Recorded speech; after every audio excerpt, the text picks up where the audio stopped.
عليكم ورحمة الله وبركاته. الحمد لله رب العالمين، والصلاة والسلام على أشرف الأنبياء والمرسلين نبينا محمد وعلى آله وصحبه أجمعين. رب اشرح لي صدري ويسر لي أمري واحلل عقدة من لساني يفقهوا قولي. اللهم آت نفوسنا تقواها وزكها أنت خير من زكاها أنت وليها ومولاها. اللهم إنا نعوذ بك من علم لا ينفع ومن قلب لا يخشع ومن نفس لا تشبع ومن عين لا تدمع ومن دعوة لا يستجاب لها. اللهم أصلح لنا ديننا الذي هو عصمة أمرنا وأصلح لنا دنيانا التي فيها معاشنا وأصلح لنا آخرتنا التي إليها معادنا واجعل الحياة زيادة لنا في كل خير واجعل الموت راحة لنا من كل شر. Jamaah sholat subuh di pagi Ahad, hari libur nasional yang dirangkaikan dengan ta'lim subuh rutin yang sama-sama dirahmati dan dimuliakan oleh Allah Subhanahu wa ta'ala. Alhamdulillah, kita mengawalikan puji syukur kita pada Allah Subhanahu wa ta'ala yang memudahkan kita untuk bisa menunaikan setiap kewajiban-kewajiban kita, baik kewajiban vertikal kita kepada Allah Subhanahu wa ta'ala seperti sholat subuh, atau kewajiban-kewajiban dakwah kita sebagai seorang muslim yang kata Nabi sallallahu alaihi wasallam, ballighu anni walau ayah. Yang pada dasarnya kalau kita memahami hadits ini jamaah sekalian, kita akan memposisikan diri bahwa setiap kita ini adalah da'i, karena Nabi sallallahu alaihi wasallam mengatakan ballighu anni walau ayah. Jadi standar minimalnya seseorang itu sudah bisa menyampaikan adalah ketika dia sudah memiliki satu ayat. Nah, semua kita ini bukan cuma satu ayat saja yang kita miliki. Minimal seorang muslim itu hafal surah Al-Fatihah dan surah-surah pendek. Itu kalau kita kumpulkan itu sudah puluhan ayat. Maka kalau zakat harta itu nisabnya, zakatnya yang harus kita keluarkan 2,5%, maka kalau ilmu itu lebih sedikit lagi nisabnya. Ilmu itu lebih sedikit lagi nisabnya. Siapa yang memiliki satu ayat sudah wajib dia zakati ilmunya. Siapa memiliki satu ayat sudah harus dia zakati ilmunya. Wa zakatuhu ta'limuhu. Zakatnya itu mengajarkan kepada orang lain, atau minimal memperdengarkan bacaan itu kepada orang lain. Maka mudah-mudahan insya Allah kita semuanya ini adalah orang-orang yang telah memprogramkan pada diri kita untuk siap menjadi dai-dai Allah Subhanahu wa ta'ala. Karena inilah amalan yang Allah bilang pada Rasulnya, qul hadhihi sabili ad'u ila Allah ala basirah jalan Allah berdasarkan basirah. Ini ada 3 macamnya basirah. Apa itu basirah? Ilmu. Ilmu dalam mengajak itu ada 3. Yang pertama, basiratun bima yad'u ilaihi. Saya rasa ini kita sepakat, setiap di antara kita ini yang akan mengajak dan mengajar orang, pasti kita memiliki ilmu materi apa yang kita akan ajarkan, apa yang kita akan ajakkan. Artinya setiap dai ini harus senantiasa telah terpatri dalam dirinya bahwa dia harus terus menuntut ilmu. Dia harus terus menuntut ilmu. Karena apa yang kita mau ajakkan kalau kita tidak punya ilmu? Tentu ilmu yang dimaksudkan di sini adalah ilmu yang terukur sesuai dengan apa yang kita akan ajarkan. Contohnya, ketika kita mau khutbah Jumat, ya, walaupun mungkin copy paste, tapi kita mesti baca juga. Ya. Dan mungkin waktu kita membacanya, kita belum mengerti karena yang menulisnya itu adalah seorang ustadz.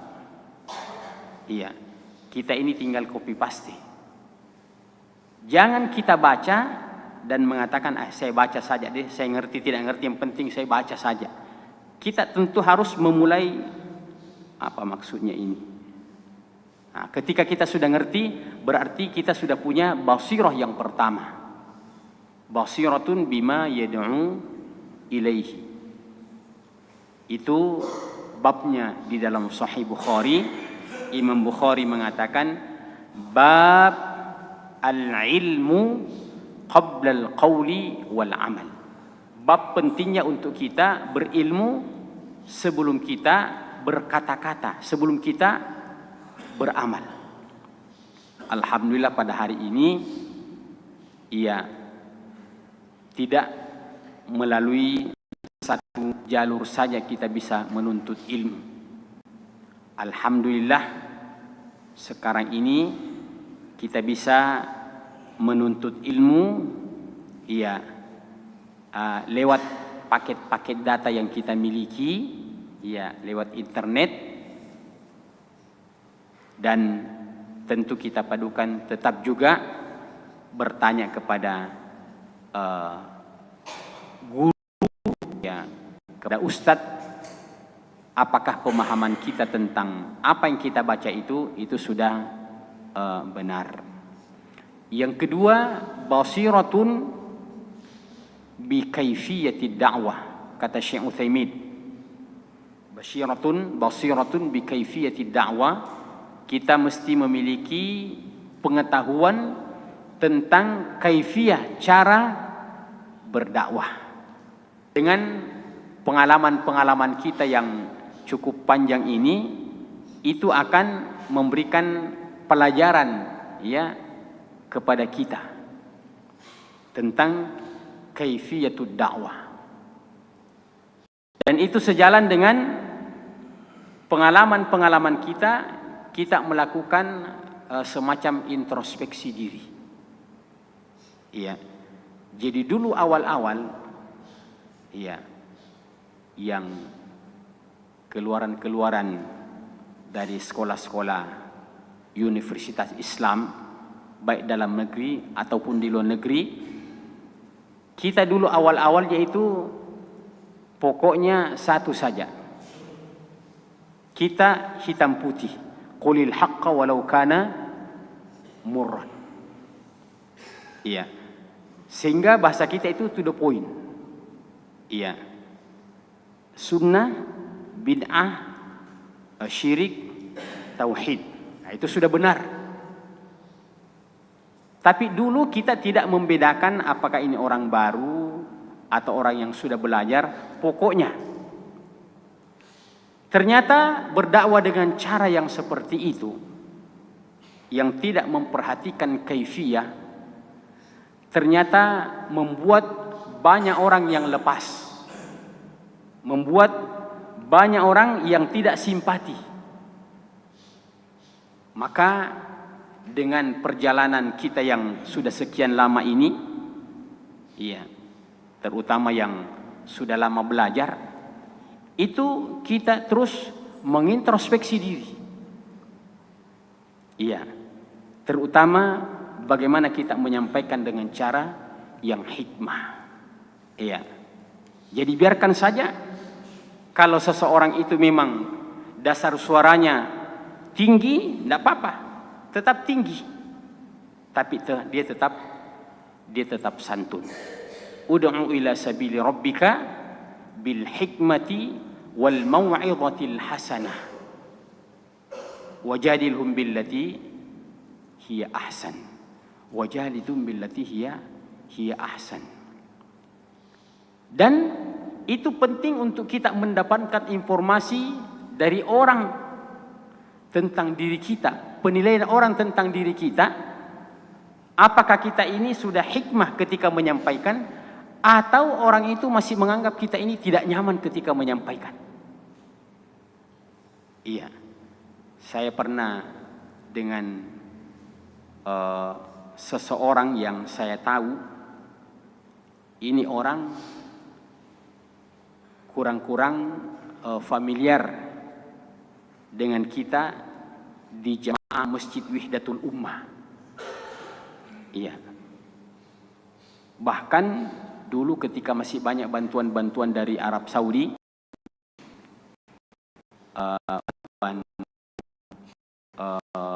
buka puasa di bulan Ramadan, ada salah satu masjid, iya, yang kita kasih bantuan untuk buka puasa, dia tolak. Saya bilang barusan ini ada orang dikasih bantuan, dia tolak. Ya, yang biasa ditolak itu kalau disuruh angkat lemari.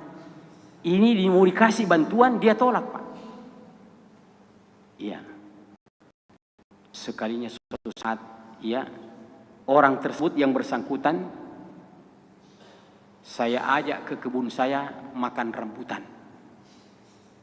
Ya, saya ajak pergi makan rambutan. Subhanallah. Sekedar melihat pohon rambutan dengan buahnya yang merah-merah itu, langsung dia lupakan itu tentang, ya, apa-apa yang mungkin dia simpan selama ini. Saya bilang, oh pantas Nabi mengatakan tahadu tahabu, saling menghadiahkanlah kalian supaya kalian saling mencintai. Dan orang tersebut, saya lanjut ceritanya, dia cerita sama temannya di depan saya. Dia cerita depan saya, dia bilang ini Ustadz Bahrun ini ustadznya Wahdah, tapi dia tahu orang ini moderat. Baru juga saya tahu, oh ternyata penilaian orang ini sama saya itu pertengahan saya, wasatiyah. Iya, karena ada salah seorang ustadz kita, tidak perlu saya sebutkan namanya, yang ceramah di masjid itu berapa lama, itu dicoret, tidak bisa lagi. Tapi kalau saya alhamdulillah dipanggil. Nah, itu kita mesti mengetahui itu, mengintrospeksi diri sejauh mana orang ini sudah dekat dengan kita. Ya, ini secara kolektif. Ya, yang ketiga, karena belum masuk ceramahku ini, basiratun bihalil mad'u. Basiratun bihalil mad'u. Kita mesti punya basirat tentang keadaan orang yang kita mau dakwai. Iya. Jadi basiratun ilmu yang kita akan ajarkan, yang kita akan transfer. Yang kedua, basiratun bikaifiyah. Iya. Jadi saya rasa memang tidak mengapa, tidak berlebihan mungkin kalau diadakan semacam training bagaimana tata cara kita ceramah, ya. Itu dalam rangka untuk hikmahnya kita menyampaikan. Yang ketiga, basiratun bihali al-mad'u. Kalau kita sudah padukan tiga ini, iya, artinya tawakal ala Allah. Kita sudah mengambil sebab-sebabnya semua. Kita sudah menuntut ilmu. Iya. Kemudian kita sudah mempelajari bagaimana caranya menyampaikan. Kemudian kita juga sudah mengetahui keadaan latar belakang orang yang kita mau dakwahi. Layaknya seorang dokter, dia harus mengetahui penyakitnya pasiennya. Kalau dia sudah tahu penyakitnya pasiennya, maka dia akan dapat menentukan resep obat apa yang cocok untuk orang tersebut. Iya. Umpamanya saja dari sisi komunikasi, paling bagus itu kita berkomunikasi dengan bahasa yang dipakai oleh orang tempatan di situ. Ya, itu paling bagus itu. Ya. Kalau kita berada di daerah Makassar, ya, yang kebanyakan mungkin orang-orang kampung, itu paling cocok itu kita pakai bahasa Makassar. Ya. Di daerah Bugis, ya, di daerah-daerah kampung itu ada orang yang pernah mengatakan, onyi nakuali ustaz aku mak bicara ugi ki. Onyi nakuali itu pokoknya pas sekali itu. Pas sekali. Nah, maka saya ini secara pribadi karena di Makassar tinggal, alhamdulillah sekarang ini sudah bisa komunikasi pakai bahasa Makassar, ya. Walaupun masih terbata-bata tapi sudah sampai tujuannya itu. Iya. Ada tukang kebun saya bilang jangan pakai bahasa Indonesia kalau ketemu dengan saya, pakai bahasa Makassar. Jadi secara tidak langsung dia adalah guru saya. Alhamdulillah. Kalau dia nelpon itu saya sudah tidak pakai bahasa Indonesia, sudah pakai bahasa Makassar. Iya. Ante kaman tuh, ya. Kemaiki ini. Ya. Ya. Iya. Siapa lah bunan jo tanah nyukru. Iya, artinya sesuai dengan apa latar belakang. Ya, dan itu Allah telah menyebutkan di dalam Al-Qur'an, "Falaula nafara min kulli firqatin minhum ta'ifatun liyatafaqahu fid din wal yundiru qaumahum." Kata ulama, orang yang sudah belajar itu kembali ke kampungnya untuk mengajar kaumnya. Wal yundiru qaumahum.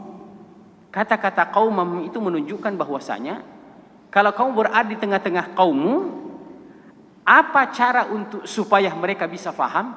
Pakai bahasa mereka. Pakai bahasa mereka. Nah, itu sedikit ya muqaddimah sebelum kita masuk dalam inti.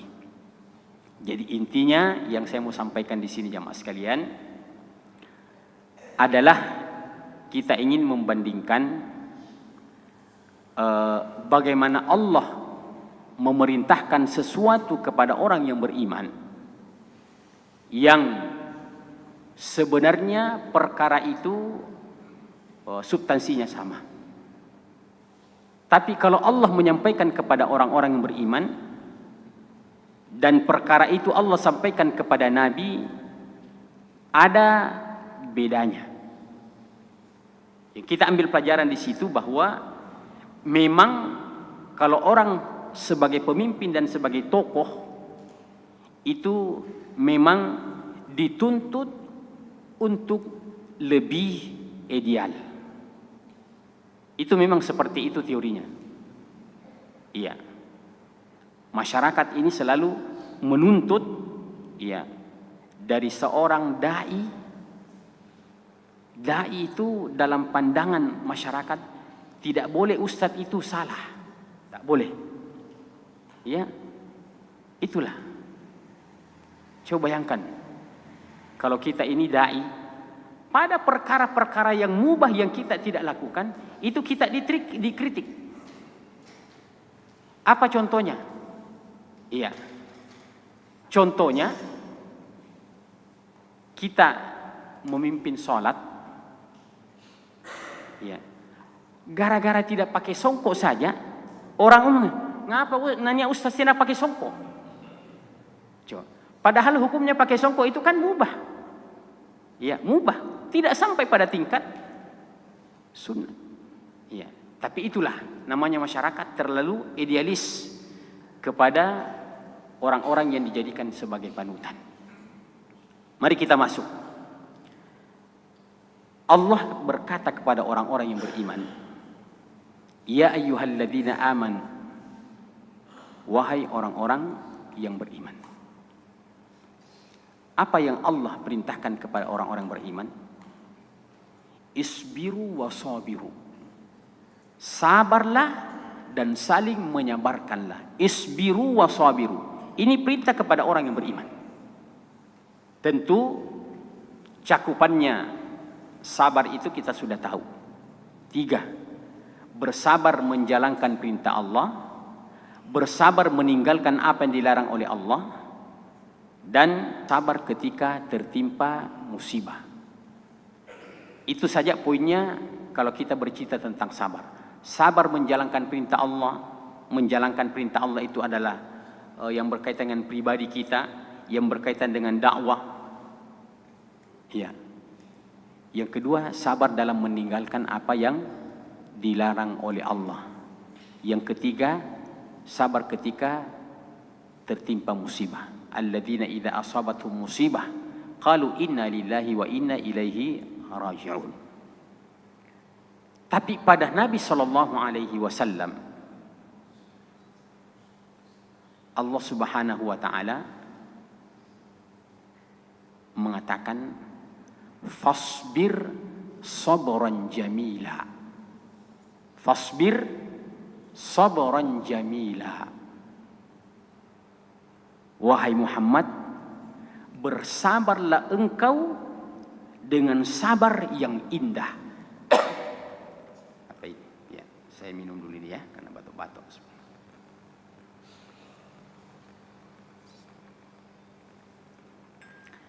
Jadi Allah bilang pada Nabi SAW, wasbir sabran jamila. Bersabarlah engkau Muhammad dengan sabar yang indah.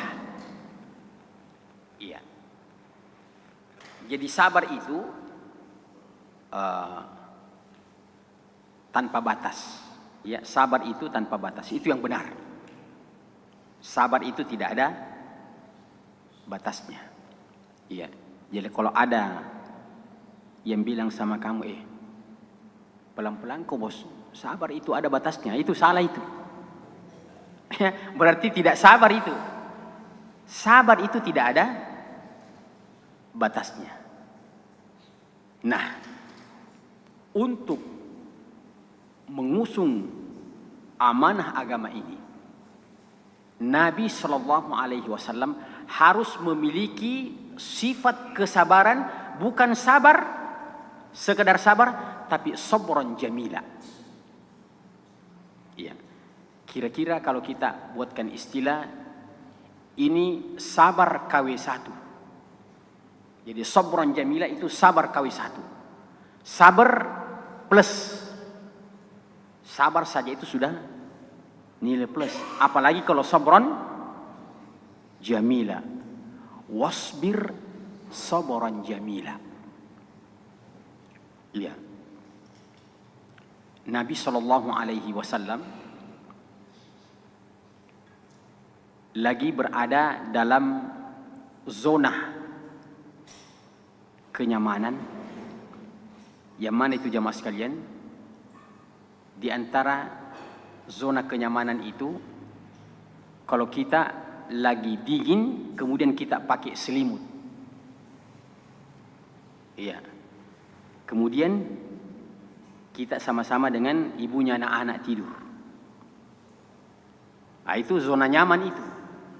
Apalagi kalau pengantin baru sudah berselimut, kemudian sama-sama tidur. Ya. Sementara dalam keadaan zona nyaman, Allah bilang, ya ayyuhal muddathir, qum fa'anzir. Wahai orang yang berada dalam zona kenyamanan, orang yang berselimut, Nabi sallallahu alaihi wasallam, iya, qum fa'anzir, bangun, ya, berdiri. Ya. Fa'anzir, segera kau ya melakukan GSD kalau istilah kita. Ya. Qum fa'anzir.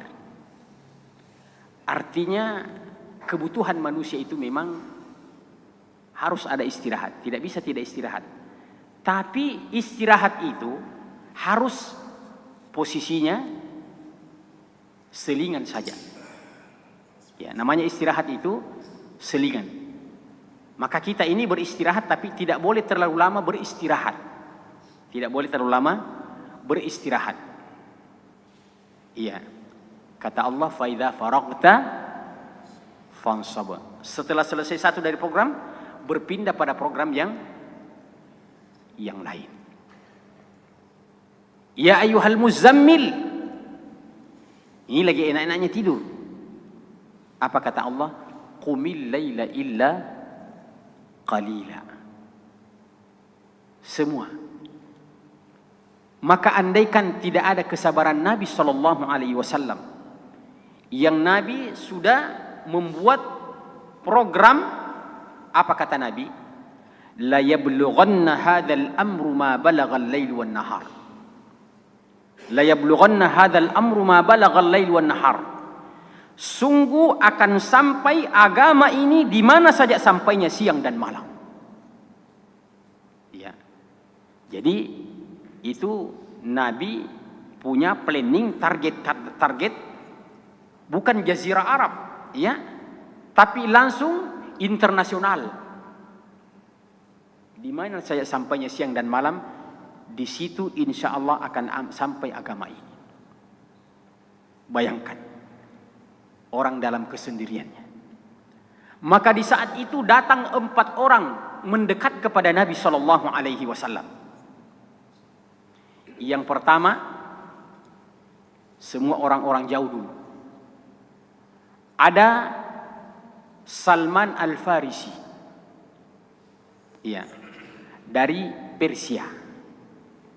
Persia itu di Iran sekarang. Iya. Dari Persia. Datang tiba-tiba mendekat kepada Nabi, mau ditarbiyah. Ya. Yang kedua, ada orang dari Romawi. Ya. Dua kan itu negara adidaya, Persia dan Romawi. Jadi langsung memang ada satu negara, satu benua yang mewakili. Satu Persia. Yang kedua ada dari Romawi, namanya Suhaib Ar-Rumi. Ya, orang-orang dulu itu memang selalu menisbatkan itu kepada kampung halamannya. Iya. Dari Romawi. Iya, Turki sekarang. Siapa lagi orang yang datang mendekat? Semua orang jauh-jauh ini mewakili benua, yaitu Bilal bin Rabah. Jadi Salman Al-Farisi, kemudian Suhaib Ar-Rumi, kemudian Bilal bin Rabah. Ini semua non-Arab. Ya. Kemudian yang keempat yang mewakili orang Arab, Abu Bakar As-Siddiq radhiyallahu taala anhu. Ketika orang ini sudah bertemu yang keempat ini, Nabi bilang, saya bulughanna hadzal amru ma balagha al-lail wan nahar. Insyaallah urusan dakwah ini, urusan agama ini akan sampai di mana saja, sampai siang dan malam. Kenapa? Ini sudah ada wakil-wakilnya. Akan ada yang berdakwah di Persia, akan ada yang berdakwah di Afrika, akan ada yang berdakwah di Romawi. Iya. Jadi kalau kita dalam sebuah pembinaan itu sudah merangkum dari berbagai latar belakang suku di Indonesia ini, iya, kita juga sudah bisa membuat yang dekat-dekat dengan narasi Nabi sallallahu alaihi wasallam. Sayablughanna hadzal amru, iya, di mana saja ada lorong-lorong. Alhamdulillah, kita kalau kemana-mana ini, alhamdulillah ketemu dengan ikhwah-ikhwah. Ya.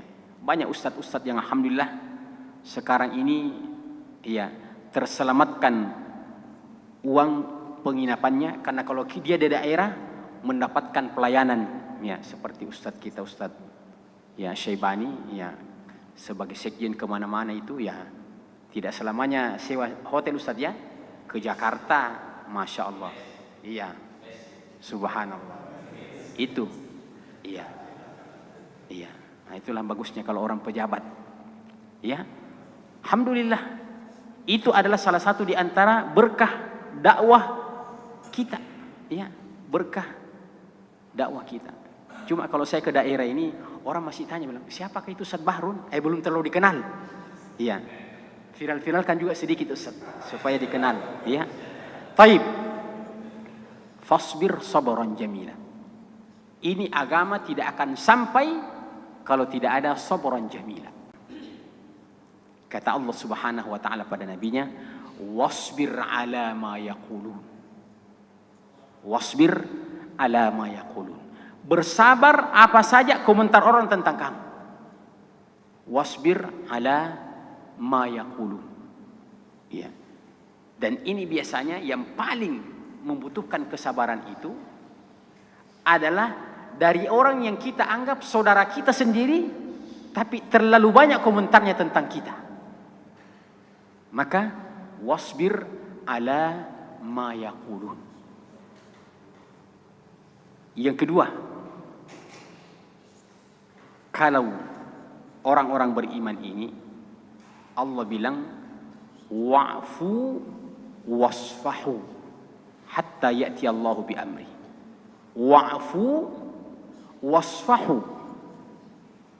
Ya, ini sifat yang sangat mulia, walaupun dia bukan perkara yang mudah. Kata Allah wa'fu, biasakan memberi maaf. Wasfahu juga artinya maafkan. Ya, maafkan dan maafkan. Wa'fu wasfahu. Wal 'afina 'anil nas. Khudhil 'afwa. Tapi untuk Nabi sallallahu alaihi wasallam, apa Allah bilang pada beliau? Fasfahis safhal jamil. Fasfahis safhal jamil. Inna rabbaka huwal khallaqul alim. Jadi kalau Nabi itu tidak cukup maafkan, tapi maafkan dengan cara yang terindah. Fasfahis safhal jamil. Subhanallah. Dan betul-betul Nabi buktikan dalam akhlaknya mengamalkan apa yang Allah perintahkan padanya. Fasfahis safhal jamil. Kita sudah tahulah dalam sejarah sirah nabawiyah bagaimana orang Yahudi itu setiap malam dia mendatangkan kotoran, lempar kotoran di tangganya Nabi sallallahu alaihi wasallam. Ya, kita sudah tahu itu. Iya. Tapi kita ingin menyebutkan bagaimana contoh-contoh fasfahis safhal jamil dan wasbir sabran jamila. Iya. Kita ingin menemukan contoh yang insya Allah setelah kita jelaskan, kita bisa menghubungkan, oh ternyata ini masuk dalam kategori memaafkan. Itu kan memaafkan yang paling sederhana, ada orang punya kesalahan, saya maafkan. Ya. Ada orang yang injak kaki kita, saya maafkan. Tidak apa-apa, jalan lagi. Tapi fasfahis safhal jamil, itu artinya turun menggugurkan sebahagian hak kita. Jadi memaafkan itu adalah menggugurkan sebagian hak kita, yang ketika kita berbicara tentang hak kita, itu berarti orang lain punya kewajiban. Kalau kita punya hak, berarti kewajibannya orang lain. Umpamanya utang piutang. Utang piutang.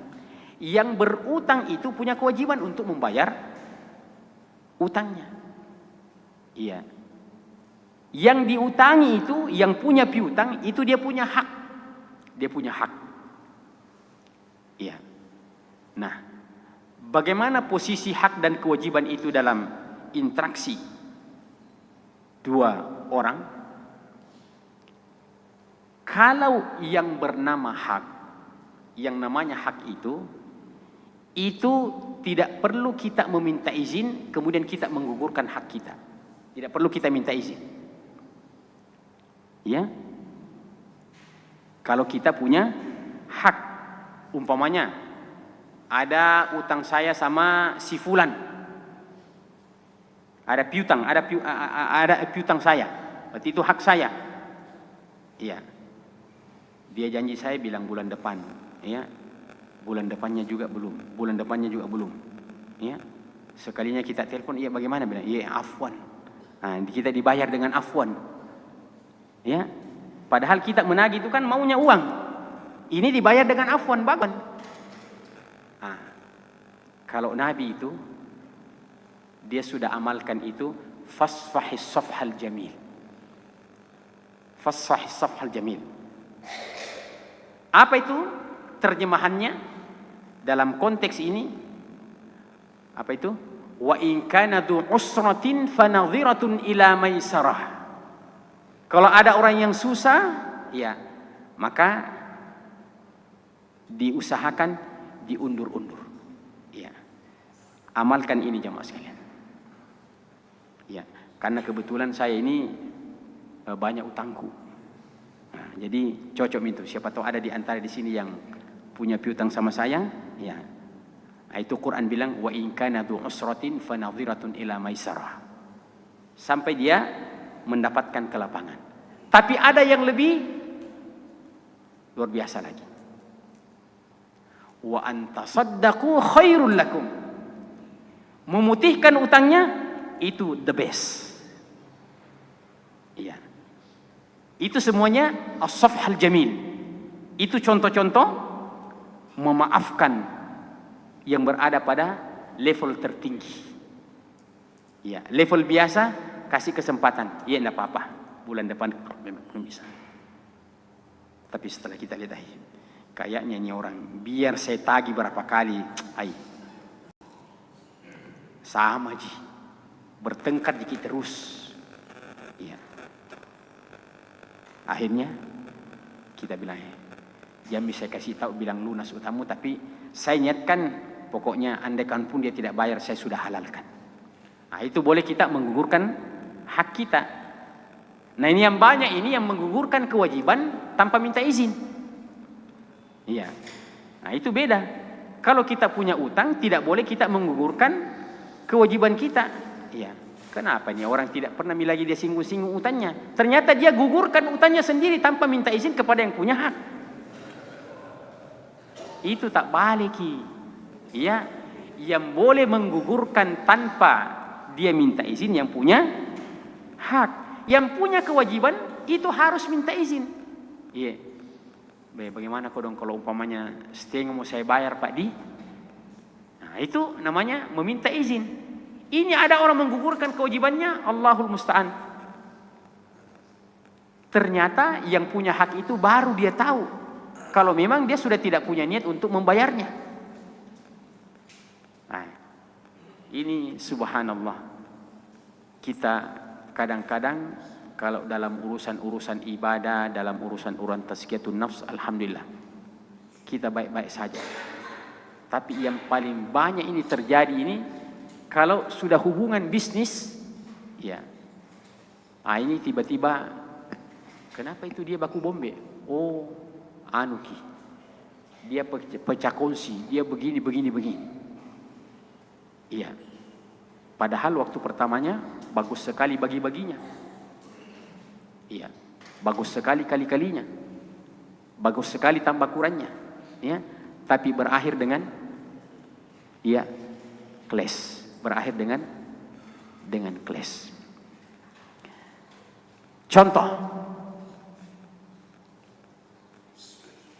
Nabi pernah bilang sama istrinya pulang sholat subuh, hal indakum syai'? Ada sesuatu nih yang bisa kita ganjal-ganjal perut lah. Ya. Saya pelajari itu. Ternyata pilihan kata dari Nabi itu subhanallah. Semua pilihan kata dari Nabi itu luar biasa, Pak.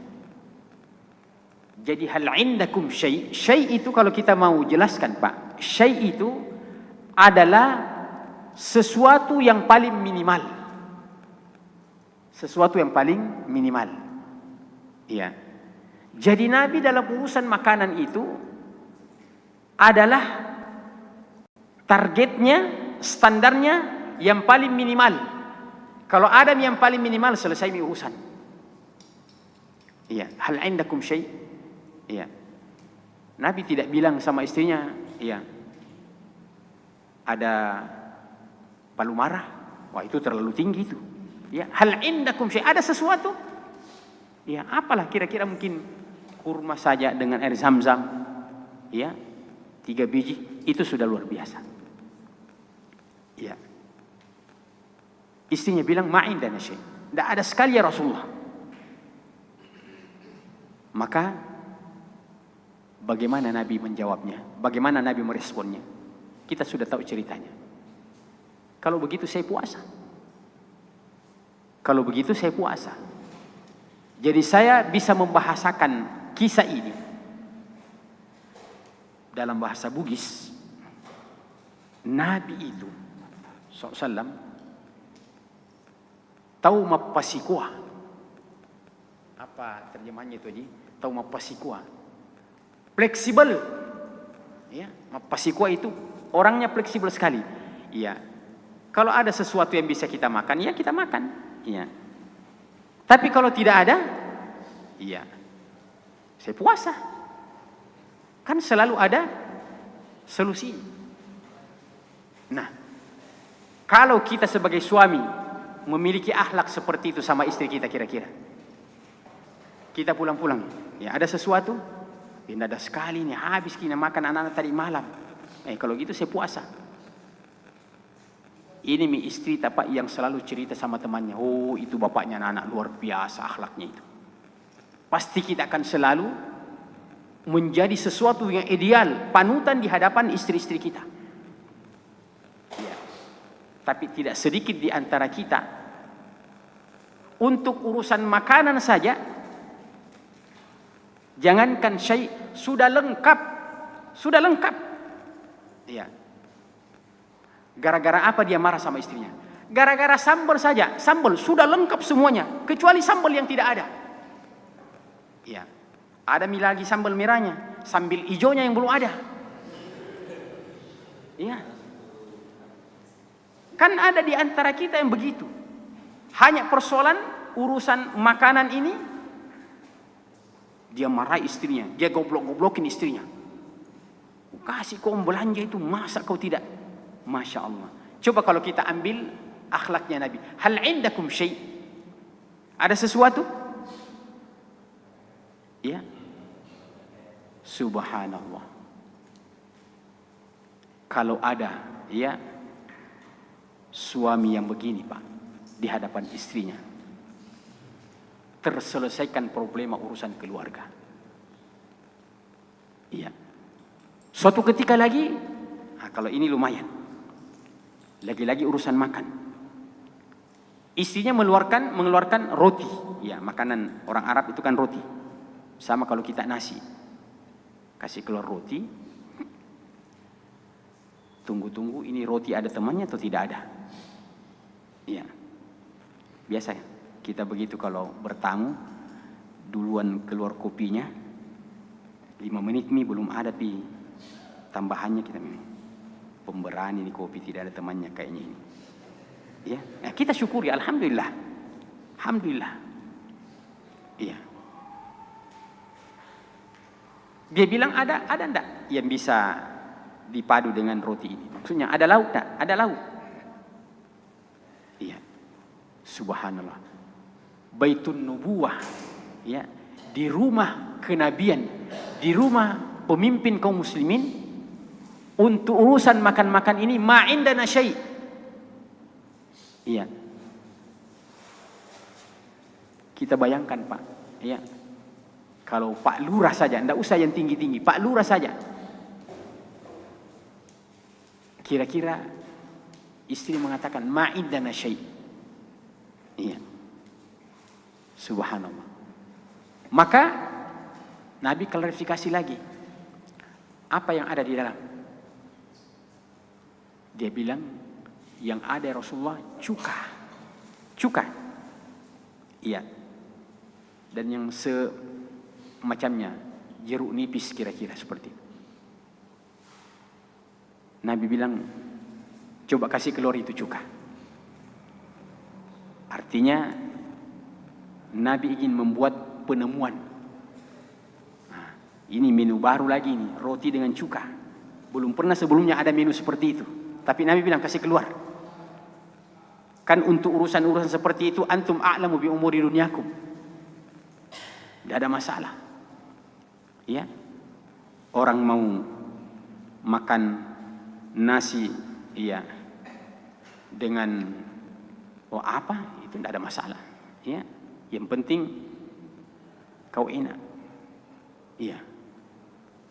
Maka ketika Nabi mencicipi makanan itu, coba lihat. Dan ini akhlak. Kata Nabi sallallahu alaihi wasallam, ya, atyabul udum al-khal. Atyabul udum al-khal. Nabi sampai ulang 3 kali. Selezat-lezat apa? Laut itu adalah cuka. Selezat-lezat laut adalah cuka. Dan semua ungkapan Nabi itu diteliti pada hari ini, Pak. Iya. Itu bisa bermakna hakiki. Ketika Nabi mengatakan sebaik-baik lauk adalah cuka. Ya, ini ada tabib kita di sini, Ustaz Syebani. Iya. Kalau kita sering makan makanan yang berkolesterol, daging, ya, apalagi kita di Makassar ini, coto Makassar, ya, kondro dan seterusnya, ya, makanan-makanan berisiko semua pada umur-umur 50-an ke atas. Iya. Kalau Ustadz Ikhwan itu dia bilang, alhamdulillah saya tinggal sekali saja, ya, hari ini sekali coto, ya, besok sekali kondro, lusa sekali ini, tiap hari. Iya. Itu bisa bermakna hakiki. Karena memang cuka itu adalah, ya, makanan kesehatan. Ya. Yang kedua bisa bermakna itu adalah akhlak yang begitu tinggi yang Nabi perlihatkan kepada istrinya. Dan itu bisa bermakna saking sabarku ini, aku anggap ini cuka enak. Andaikan saya tidak sabar, ya, maka sang istri yang cerdas ketika mendengarkan bahwa suaminya memuji makanan itu padahal makanan yang paling di bawah standar, ya, suami yang cerdas, istri yang cerdas, lihat makanan siangnya nanti, langsung lengkap itu, ada semua, iya. Tapi istri yang buntu nanti siang cuka lagi, ya, cuka lagi. Jadi istri apa? Kalau kita bilang begitu, baru dia datang yang lebih bagus nanti siang, berarti itu cerdas. Ya. Oh begitu Ustaz ya. Oh begitu. Iya. Allah. Iya iya. Masya Allah. Mantap. Mantap jawabannya ini. Iya. Subhanallah. Iya. Ini sudah hampir 6:30. Yang ketiga, saya mau menukil potongan-potongan ayat yang di dalamnya ada kata-kata jamil semua. Wasbir sabran jamila. Yang kedua, fasfahis safhal jamil. Yang ketiga, ini yang paling luar biasa ini. wahjurhum hajaran jamila. Wahjurhum hajaran jamila. Wasbir ala ma yaquluna wahjurhum hajaran jamila. Ini luar biasa ini. Ya. Jadi dengan lawan pun, dengan musuh pun Allah bilang wahjurhum hajaran jamila. Kalau kita, logika kita, kenapa saya mau berbuat baik sama dia? Deh. Tapi Allah untuk kamu Muhammad, ketika pun kamu terpaksa berpisah, bukan berpisah biasa-biasa, tapi wahjurhum hajaran jamila. Dan Nabi SAW, ya, itu telah mencontohkan apa yang kita sebutkan tadi. Wasbir sabaran jamila, fasfahis safhal jamil, wahjurhum hajaran jamila. Nabi suatu ketika ada orang Yahudi lewat, dia pelesetkan kata assalamu alaikum. Dia pelesetkan, dia bilang assalamu alaika ya Muhammad, assalamu alaika. Kalau kita tidak perhatikan, seakan-akan assalamu alaika. Tapi ini orang Yahudi, ya, dasar orang Yahudi, dia bilang assalamu alaika ya Muhammad. Apa itu assalamu alaika? Celaka bagimu ya Muhammad. Ya. Di situ ada istrinya Aisyah, yang dia dengar baik-baik, dia bilang, bukan, dia bilang assalamu alaika tadi ini orang ini, dia bilang assalamu alaika. Ya, naik pitam Aisyah. Iya. Jangankan suami kita Nabi, ya, suami kita saja tukang apa begitu, kalau ada yang bilang begitu, apalagi ini Nabi. Maka Aisyah membalasnya, ya, dengan pembalasan yang melebihi daripada apa yang dia bilang itu orang Yahudi. Dia bilang assalamu alaika wa la'natullahi alaika. Si Moko. Ya, celaka kamu, mampus kamu, terlaknat kamu. Coba. Jadi dalam konteks ini kita masih mirip-mirip dengan Aisyah. Ya. Di situ Nabi perlihatkan akhlak, wa innaka la'ala khuluqin azim. Wa innaka la'ala khuluqin azim. Benar-benar kaum ini Muhammad memiliki akhlak yang sangat agung. Maka dia tegur istrinya. Mahlan ya Aisyah. Pelan-pelan kau Aisyah. Bilang kenapa? Nah dia bilang iki. Iya. Nabi bilang, kan dia cuma bilang assalamu alaika. Celaka bagimu. Iya. Nah, kalaupun harus membalas, balas yang setimpal. Karena kalau kau tambahkan itu, yang dia tidak bilang kau sudah zalim. Jadi bagaimana?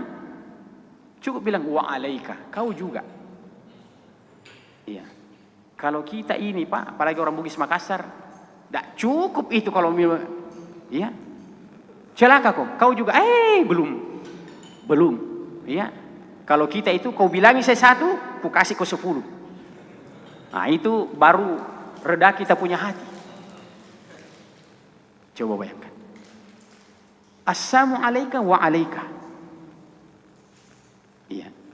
Itu pun menurut kita Nabi sudah turun. Karena mestinya assalamu alaika aidan umpamanya. Celaka juga bagi kamu. Tapi Nabi cuma ingin menunjukkan bahwa dalam urusan yang seperti ini pun itu kita harus adil. Wa alaika, kau juga. Iya. Subhanallah. Allah bilang wa jazaa'u sayyi'atin sayyi'atun mithluha. Ya. Balasannya kalau orang berbuat jahat kepada kita, ya, boleh dibalas. Iya. Tapi wa an ta'fu wa tasfahu, apa itu? Tapi kalau kau maafkan, itu yang lebih bagus, kata Allah. Kemudian Allah bilang, innahu la yuhibbul zalimin. Allah tidak menyukai orang-orang yang berbuat zalim. Jadi dalam konteks tadi itu, Allah tidak suka Aisyah itu membalas melebihi daripada kezaliman orang lain. Iya. Jadi contohnya begini. Kalau ada orang bilangi kita, anjing lu. Ya. Bagaimana hukum fikihnya? Bolehlah kita kembalikan. Boleh. Boleh, ya. Dan di saat itu kita tidak dapat dosa, tapi kita juga tidak dapat pahala. Dan orang itu sudah terbayar utangnya. Nah, itu kalau kita balas. Tapi kalau kita maafkan, itu jadi pahala di hari kemudian. Nah, terserah kita. Kita mau balas memang percepat, nah, tapi tidak dapat.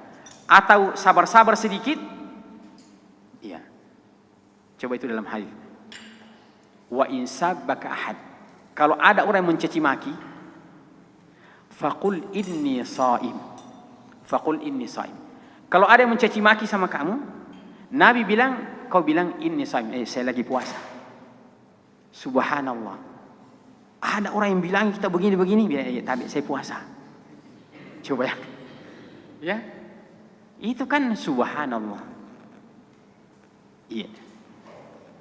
Ada itu Agim ada itu yang pernah buat buku untuk beliau, rapor merah Agim, ada kan itu? Ya, jadi ya Agim juga mengakui bahwa ya memang saya ini orang belajar, ya saya bukan ulama, beliau akui itu. Datanglah kritikan dari berbagai macam itu, sampai ada yang buat buku rapor merah Agim. Iya. Agim ketika ditanya bagaimana tanggapannya Agim itu dengan itu. Iya. Santai saja Agim, dia bilang apa? Dia bilang dia kan juga butuh makan. Wah, luar biasa itu. Ya, maksudnya itu yang buat buku rapor merah untuk Agim. Komentarnya Agim ketika dikasih tahu, bilang enggak apa-apa, biarin aja, dia kan juga butuh makan. Itu luar biasa itu.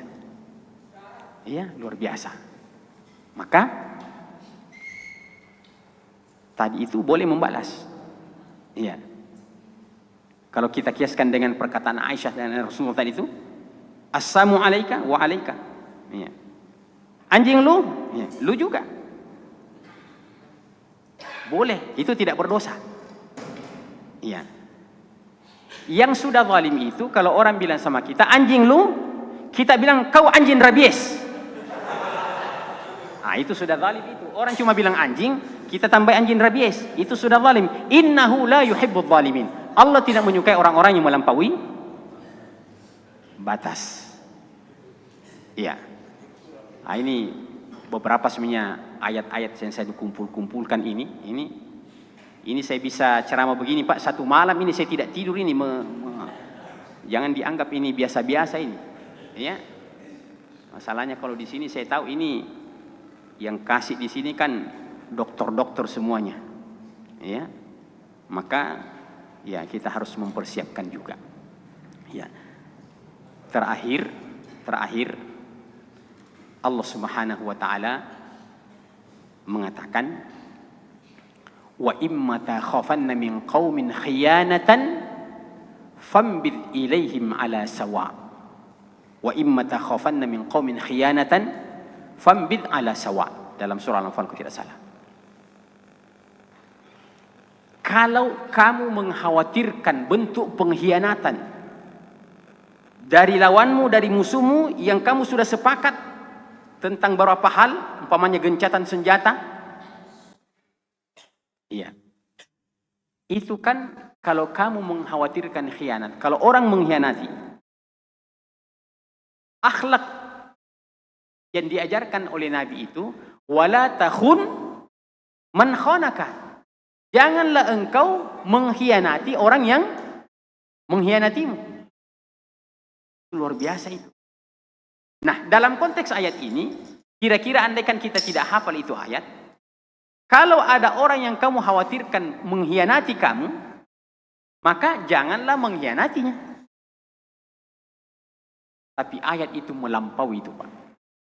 Ya, ayat itu melampaui.